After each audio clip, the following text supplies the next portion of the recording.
Petit bonhomme. Donc merci de votre attention.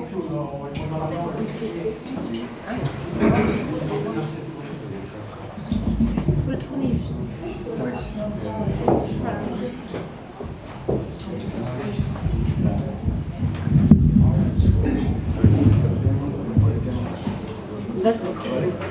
Nickel. Ça va tout le monde? Bonsoir à tous. Je me présente devant vous ce soir pour vous faire comprendre que même dans la maladie psychique, on peut trouver de l'humour et de la ressemblance entre nous. Le sujet que j'aborde en concerne pas seulement les résidents, non, ce sujet est général. Je vais essayer de ne pas vous rendre schizophrène ou vous faire décompenser. Je vais seulement vous faire vous rendre compte que tout le monde psychote. Et oui. Sans vous dire, il y a même Monsieur Mosselin qui psychote. Alors lui, c'est un gars. J'ai pas les détails, mais on va s'arrêter là, je crois. Et, petit bonhomme, il y a même des soignants qui voient des psys. Tu savais ça? Hein? Il y a même des psys qui voient des psys. Oh putain!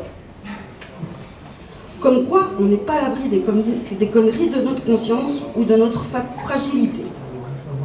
En tout cas, le regard d'un proche ou d'un ami, quel qu'il soit, a un impact fort pour la personne touchée par ce fardeau. C'est très dur de trouver des idées ou des anecdotes sur la maladie, mais je voulais essayer, voir ce que ça pourrait donner. Je vais peut-être me planter, on ne sait pas, mais qui ne tente rien reste sur sa faim. Alors, je tente le coup. Les personnes souffrantes vont vivre 1000 fois plus fort un sujet sur lequel vous le vivez plus facilement, ou plutôt vous les gérez au mieux. Ou plus trash, certains vont ouvrir une plaque de chocolat, mettre un film d'Amélie Poulain et pleurer durant tout le long du film. D'autres vont s'ouvrir un bac de glace au chocolat et se geler la cervelle avec. Enfin bref, chacun sa manière. Vous avez tous connu l'histoire de Pinocchio, l'histoire du petit pantin sans cervelle et qu'en plus il n'avait pas de conscience. Je vous la fais rapide. La fée a élu un criquet qui s'appelait Gemini et qui devait guider et protéger Pinocchio. Merde pour Gemini parce que Pinocchio n'écoutait rien.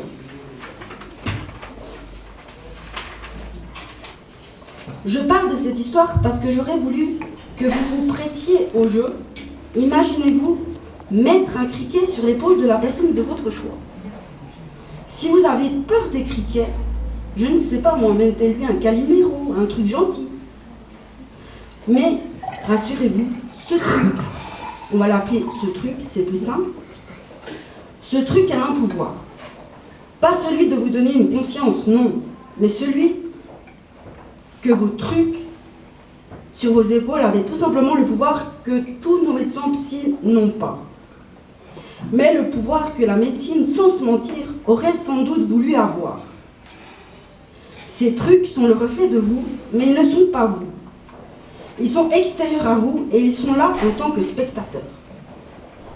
Et ceci, les amis, les psys ne peuvent le voir, ils peuvent seulement essayer de le comprendre. Pour moi, le psy va, par exemple, essayer de prendre la place du truc. Mais il va mettre des mots dessus, et c'est là où la rage du patient prend place. Si je puis m'exprimer, moi, étant patiente, j'avais l'impression de disparaître sous des étiquettes et dans un dossier. Jusqu'à ce que je me donne de la chance de devenir actrice de ma vie, que j'étais une personne à part entière, et pas des étiquettes. Ces médecins qui vous donnent une étiquette, nous, patients, pouvons, sans que vous le vouliez vraiment, en avoir peur, et là je parle au psy, peur de ne pas être soi-même, de n'être que cette étiquette. Je ne vous rassure pas, mais c'est la triste réalité.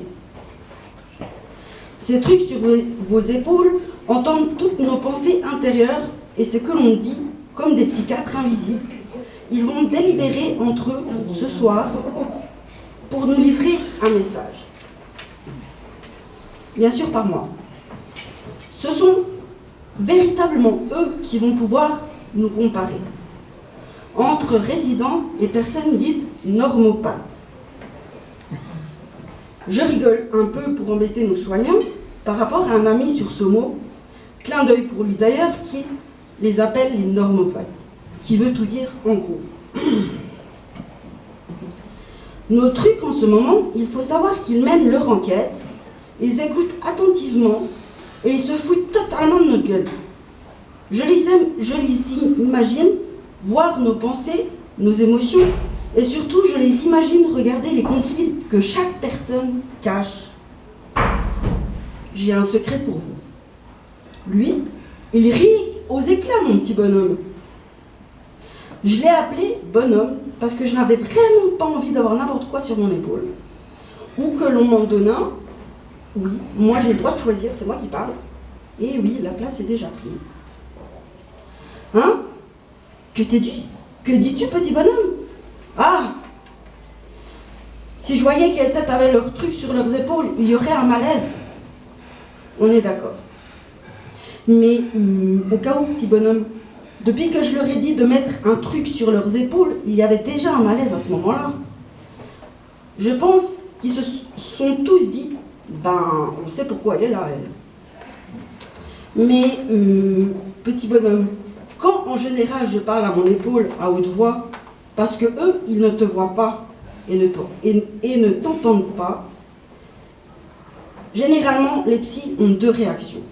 L'une de ces deux choses sera qu'ils vont me proposer un séroquel. Les médecins disent que ça pourrait calmer ce genre de délire. Ou certains normopathes vont tout simplement me dire, et c'est le plus simple, mais je te ferai remarquer que tu n'as rien sur ton épaule. Mais pourtant, ce n'est qu'imaginaire et rassurant. Mon petit bonhomme voit ce que je ne vois pas, mais je m'imagine ce qu'il voit. Mon bonhomme à moi est devenu un compagnon qui me suit depuis l'enfance. J'ai bientôt fini. Que les psys préfèrent appeler ce phénomène des voix. Moi, je dirais plutôt un ami imaginaire. Moi, je sais que mon petit bonhomme vient de mon imagination. Et je lui dis moi-même que si je veux qu'il parte et qu'il me laisse tranquille, je me dis et me visualise un panneau stop. Et ça a pris du temps. Et après, je reprends ma vie sans lui, comme je le fais. Je vous ai laissé vous imaginer un truc sur vos épaules ou sur l'un de vos proches. Sur vos épaules, sur l'un de vos proches. Pardon. Pendant que je parlais, vous vous demandiez pourquoi il nous a demandé ça. Et que m'a tombé sur mon épaule, c'est bizarre. Ou elle est schizo celle-là. Je vous ai même dit qu'ils se parlaient entre eux. Voilà le problème. En fait, je vous ai fait en secret. Tous, psychotés, inventés, imaginés, paranoïés. Et peut-être que pour certains, je vous ai fait rêver ou voyager. Ou même certains d'entre vous ont eu de la déficience de l'attention parce que vous aviez juste rien à faire de ce que je disais. Mais où est le but? Le but est de vous imaginer à la place de votre proche, souffrant de sa maladie, quel que soit son truc à lui. Le but, c'est de comprendre, du moins essayer de comprendre selon à quoi pense un malade chaque jour. Ça peut tourner dans sa tête sans fin comme une toupie infernale.